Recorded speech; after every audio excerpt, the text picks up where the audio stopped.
Okay, Bismillahirrahmanirrahim, Alhamdulillah Rabbil Alameen, wa salatu wa salamu ala ashraf al-anbiya wal mursalin, Sayyidina Muhammad wa ala alihi wa sahbihi ajma'in. Subhanaka la ilma lana illa ma 'allamtana innaka anta alimul hakim. Rabbi shrah li sadri wa yassir li amri wa hlul 'uqdatan min lisani yafqahu qawli.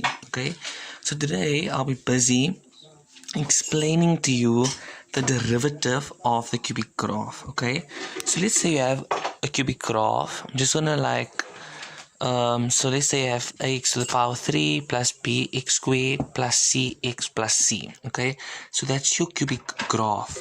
Okay, and usually when you get your derivative, okay, so if you get your derivative, the derivative of this graph, you're gonna get 3ax squared plus 2bx plus c.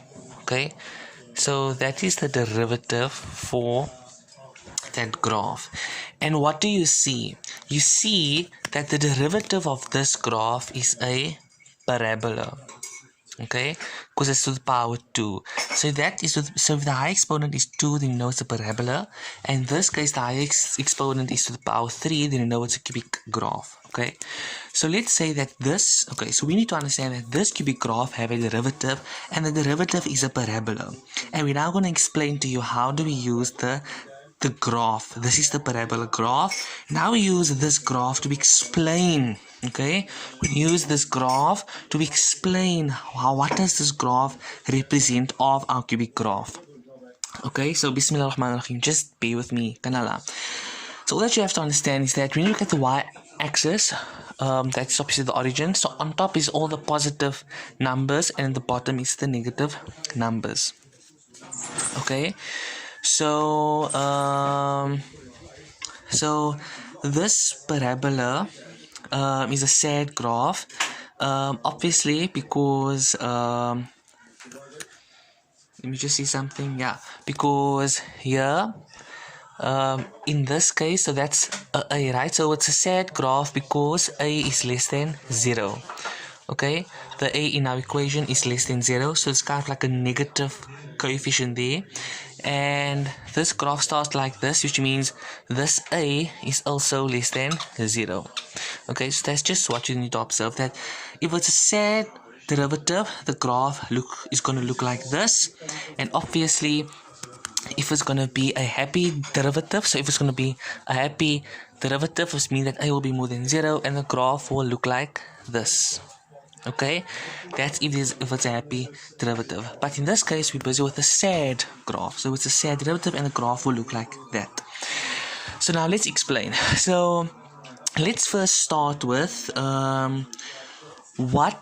okay, so let's start with the x-intercepts. Okay, so this is the x-intercept here and this is the x-intercept there. Now the x-intercepts of our derivative is a representation. It tells us the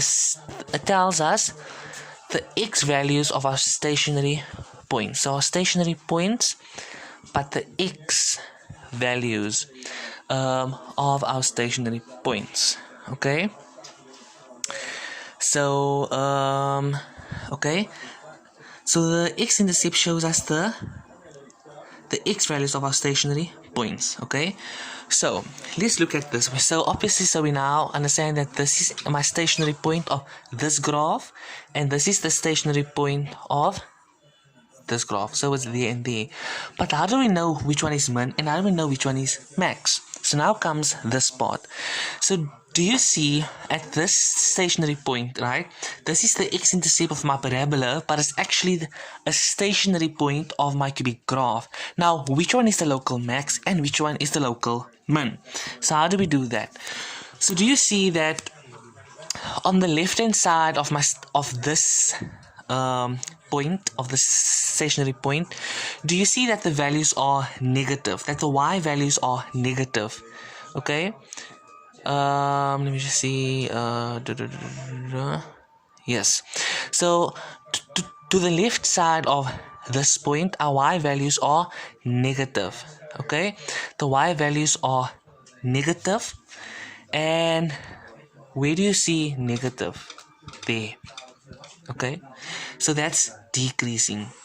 Okay, So that means that the gradient here is decreasing. Okay, so I'm gonna repeat it again.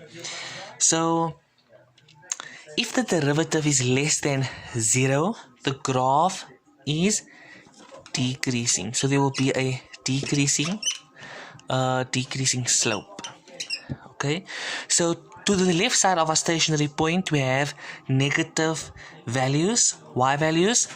So that's negative, negative, negative, negative, negative. So that means our graph is decreasing. And we know that from this point to that point, we have positive values. We have positive gradient, which means our graph from that point is increasing, and then from that point downward it's decreasing. Okay, in terms of the gradient of the graph.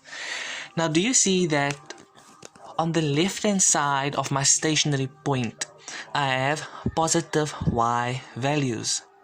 Okay, that means that from that point to that point, my graph is busy increasing. Okay, and then from this point down to that point, I still have positive y values. So that means that my graph is increasing again. You understand? But from this point downwards, do you see we have negative y values?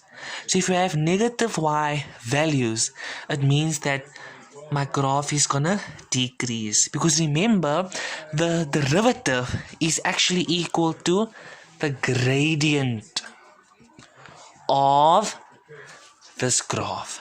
Okay, so I'm going to repeat. So therefore, this point is negative 4 and 0, which means this is my local min. And that means that this point is 1 and 0, and that is my local max. So I'm going to repeat. From this point to the left, I have negative y values. It means my gradient is decreasing. To the between negative 4 and 1, between these 2 points, I have positive gradients. My y values is positive, so I have positive values between negative 4 and 0 and 1 and it's not negative 4 and 0 it's just negative 1 and 1. So remember, the x-intercepts of this graph gives you the stationary points, but only the x values. Kanala, I made a mistake. It's not negative 4 and 0. No, it's just negative 4. If you want to get the y value, if you want to get this y value, okay, you're gonna have to substitute negative 4 into the original equation to get the y value. It's not gonna be negative 4 and 0. It's just gonna you're just gonna take the x value of this graph. So the x-intercepts of the derivative graph gives you the x values of the stationary points. Only the x values, not the y values. If you want to get the y value, you have to substitute that x value into your original graph to get the corresponding y value. Okay, just don't make that mistake. Kanala. So now we know that between negative 4 and 1, we have positive y values. So that means that between negative 4 and 1, my gradient is positive. It's increasing.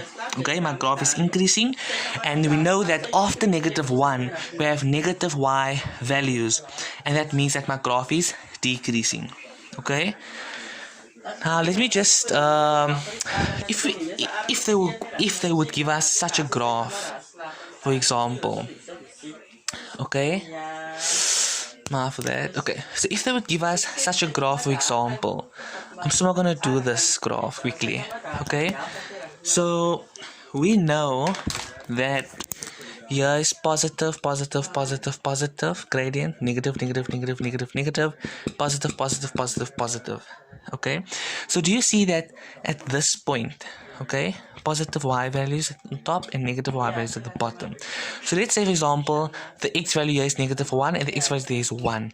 So do you see that on the left hand side of this point, we have positive gradients?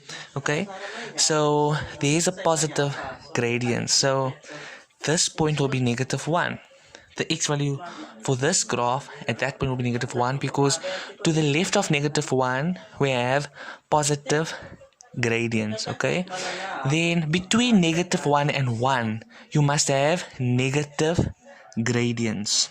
So between negative 1 and 1, we have negative gradients, and then after 1 you must have positive gradient. After this value, after 1, we have positive gradients. So I just hope you understand that part. This is very tough, no, but just keep your eyes very open. Kanala. So now we know that if the first derivative is more than 0, we have an increasing slope. So if the first derivative values is more than 0, meaning that between negative 4 and 1 we have positive values, these values are more than 0, it means we have an increasing slope. Okay, we have an increasing slope if the values are positive. Okay, so that's very important to understand. Okay, now the last part I want to speak about is the last point I want to speak about is the turning point of our derivative, of our parabola. Now, what does the turning point give us? Okay, now, do you see something? The turning point, the turning point is also known as the point of inflection. So this is the turning point, and the turning point gives us the point of inflection. Nice, no? It gives us the point of inflection of this graph, and we know that at the point of inflection we get a change in concavity. Understand? So at this point there's a change in concavity. So it's concave up and concave down, and this kind of makes sense because the turning point is the turning point. There's kind of like a turning point. Understand? Change in concavity, and this is the point of inflection. And how do you get the x value? Because you know now all that you need is the x values.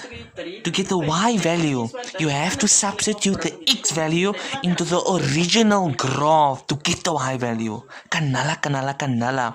From the derivative graph, you can only take the x values. Kanala. Just remember that.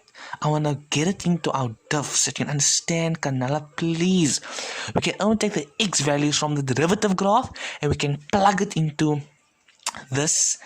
that graph to get the corresponding y value for on this graph. Okay, so how do you get the x value of the turning point?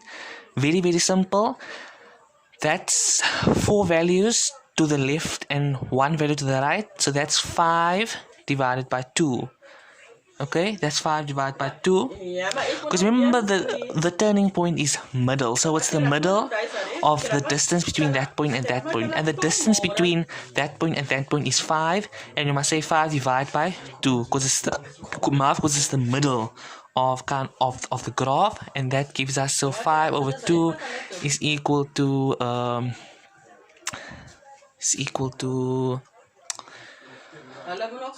over 2 is equal to 2.5. That's 2.5. Okay, so I'm just gonna leave it as a fraction. So the x value of the turning point is negative 5 over 2.